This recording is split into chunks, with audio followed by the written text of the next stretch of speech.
চাশতের নামাজ যে ব্যক্তি নিয়মিত পড়বে তাকে 2টা ফজিলত দেওয়া হয়। কয়টা ফজিলত? চাশতের নামাজ যে ব্যক্তি নিয়মিত পড়ে তার 2টা স্পেশাল ফজিলত। এক, তাকে দ্বীনের জ্ঞান দেওয়া হবে, ইলম মুখস্থ ক্ষমতা দেওয়া হবে।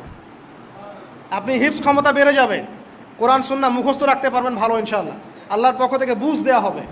আরেকটা হচ্ছে আপনার দারিদ্রতা আল্লাহ পাক দূর করে দিবেন। এগুলা পরীক্ষিত আমল ভাই, এগুলা কোনো গাল গল্প বলছি না, এগুলো পরীক্ষিত। আরেকটা আছে, সূরা ওয়াকিয়া রাতে তেলাওয়াত করেন, সূরা ইযা ওয়াকাআতিল ওয়াকিয়া লাইসা লিওয়াকাআতিহা কাযিবা, এই সূরাটা আপনি তেলাওয়াত করেন, দেখবেন দারিদ্রতা চলে যাবে ইনশাআল্লাহু আযজা ওয়া জাল, চলে যাবেই ইনশাআল্লাহ। এবার আসুন কোরআন তেলাওয়াত নিয়ে 2টা কথা বলে দেই।